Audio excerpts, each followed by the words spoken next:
everybody. As you know, finals are now over, which means I am now free to teach you about symbols. Symbols. Excuse me a moment.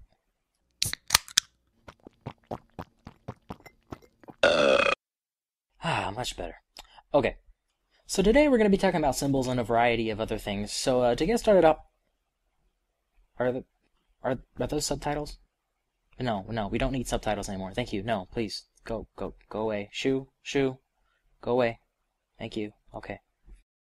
So before we get on to the meatier subject of symbols, I first wanted to touch on the subject of drawing objects. Now the drawing object button looks like this and can be found in either the shape tool or brush tool settings. Drawing objects allow you to make every shape and stroke into a self-contained object so that they don't merge with any shapes of the same color or overwrite any shape of a different color. It also has a nifty feature of allowing low opacity brush strokes to overlap each other to give you sort of a Photoshop brush effect. Now one step above drawing objects are groups, and if you press Ctrl or Command G on your keyboard, it takes everything that's selected on the same layer and consolidates it into a group.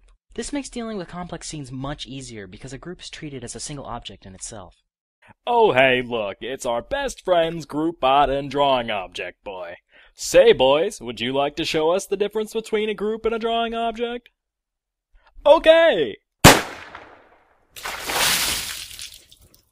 You see kids, the difference between a group and a drawing object is groups can only be rotated or skewed, while drawing objects are still vulnerable to erasing, fills, and selections. Lastly, we're going to talk about symbols, which are the lifeblood class of Flash. Turning something into a symbol does a multitude of things, but the main thing is it registers that object with the file library. This is helpful if you accidentally delete something and you can't seem to get it back with Ctrl-Z, because if you lose it, you can just go back to the library system and pull a copy out. Symbols have the added bonus effect of syncing any instances of themselves with each other, so if you have 4 instances of a symbol on your stage and you make a change to one of them, the other 3 will change along with it. There are 3 different kinds of symbols you can make, which are movie clips, graphics, and buttons. Now, I've made 3 little characters here, just to illustrate my point. So I'm going to load up this little animation here, and as you can see, the guy on the left is waving, but the girl in the middle isn't.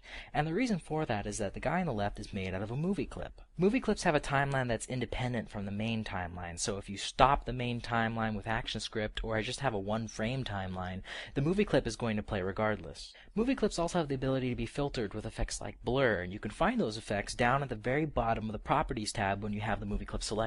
It should also be noted that movie clips do not play while you're working on the file. You have to actually play the movie. And this is where graphics have the advantage, because graphics, like Graphics Gal here, will actually play their loop while you're working on the file. But at the same time, graphics are also dependent on the main timeline, so if the main timeline stops, so does the graphic nested animation.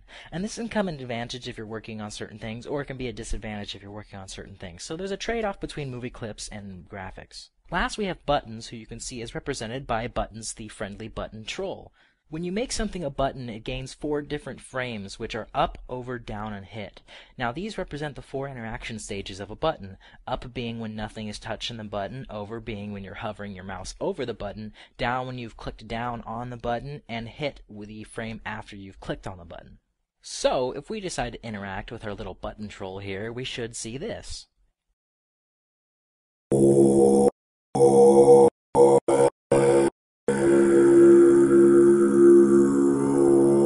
They'll be fine, probably. So that's most of the stuff you need to know about symbols for now. Now, if you'll excuse me, I have to go murder a subtitle guy.